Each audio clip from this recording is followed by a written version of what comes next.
Hey everybody, it's John checking in again. I forgot to shoot this video before I got up and left for my walk and my workout, so I guess I'm really late today. I would say happy Monday, but happy Tuesday from Tuesday in the future. Yeah, it's Tuesday afternoon.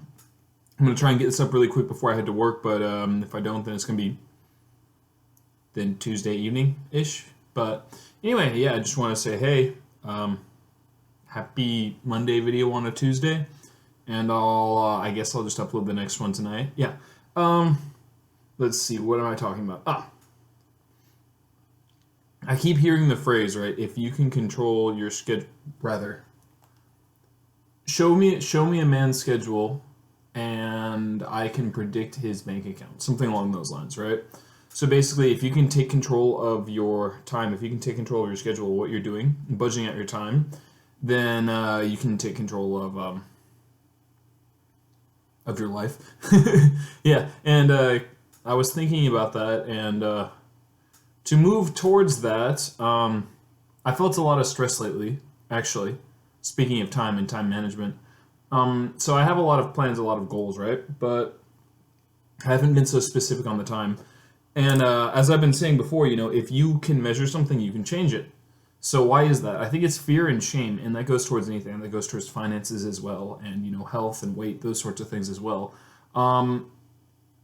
It's easier to not know if you don't feel so good about something, if you feel a little shaky about it, maybe if you feel ashamed about it, but it's not going to go away. The fact of the matter is, the truth is, like, let's say, you're overweight, you're unhealthy. If you don't track it, it's still going to be there. If you see...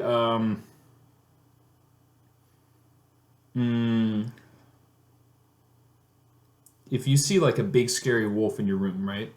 Sitting there in your bed like Little Red Riding Hood style, saying, "Come on in," and you turn off the lights, he's still gonna be waiting there in your bed. He's still gonna be waiting there to gobble you up and eat you.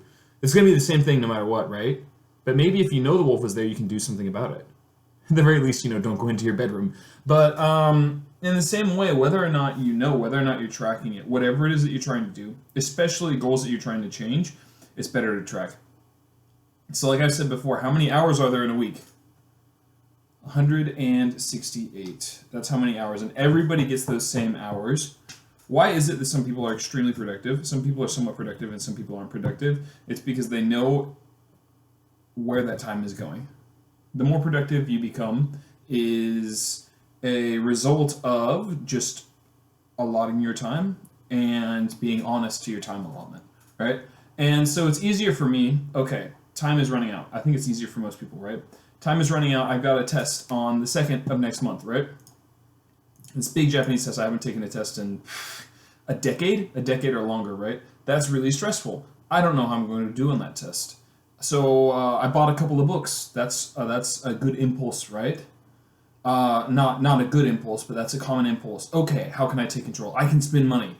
That's a big thing, right? It's just like eating. How can I take control? I can eat to feel better, right? Those are common stress responses, but that's not going to change my outcome on the test. That's going to make me feel better about it, maybe, but okay, I have those books. What am I going to do with them? I need to make use of the time I have left. So let's see, 160 hours and a little over 3 weeks, right? Is about as much time I have. Like, let's say 3.5 weeks, so let's say 3.5 times 168, right? 3.5 times 168. 588 hours, let's say, around that much time before the next test, or before my big test, right? So I can go in and I can say, okay, 8 hours a day for sleep, 6-7 hours a day for work, maybe 30 minutes a day for these videos, an hour for working out, 3 or 4 hours for walking around. Okay, then that leftover time, instead of using it sitting down watching YouTube, just wasting time, maybe scrolling through Facebook, doom scrolling, doing any of those things, that's usually where that time goes. For pretty much anybody, right? Instead of wasting on those things, maybe I can actually sit down and take control and prepare for the test instead of feeling bad, instead of feeling anxious. 2 birds, 1 stone, right? But for me, taking care of my time is the next big step. I've got my calories under control. I've got my finances under control. But the time is the most important one. Because time is what leads to all those things. Time is the only thing that everybody has, right? you're alive until you're dead, but every day, every week, we all have the same 168 hours. Maybe we have different incomes, maybe we have different food, maybe we have different bodies, maybe we have different circumstances, right? But everybody has that same amount of time. So, to end this, speaking of time and me being late, right? To end this, I'm going to ask you, what do you do with those 168 hours? I gave you a little bit of a view into what I do. Tell me about yourself. And tell me, what are some ways that you can control your schedule? I hear Google Calendars is a really good way. You can go in and do it like up to the minute. And you know what? Really efficient, really successful people do that. I'm not ready to make that step yet, but I think eventually I will be. It took me 2 years to track all my eating down to the calorie. Really, using the app off and on for 2 years, but I finally did. I started tracking my finances down to the yen, down to the individual yen, and now I don't have to do it so tightly, but my budget is taken care of, So next step, I think the most important step, take control of your time. Then you can actually break down and reach your goals. And one last point. Somebody called Alex Hormozy, multimillionaire working towards billionaire.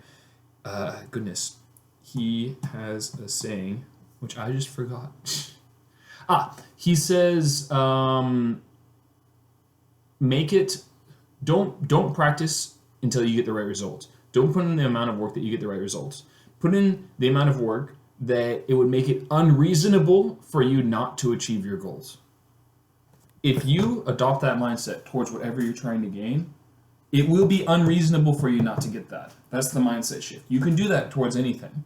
Obviously, you have to be realistic with your starting points, realistic with your goals, but everybody I'm talking to right now, everybody who watches this, I want you to know that. If you adopt the mindset where you make it unreasonable for you not to achieve your goals, it has to happen. It has to happen like gravity. It has to happen like time. It has to happen like death and decay. So, what are you going to do? What are you going to do so it's unreasonable for you not to achieve? All right, guys. Well, it's a bit longer than I thought. I don't think it'll upload in time. But anyway, I got to get ready for work. Peace. Love you. Have a wonderful day.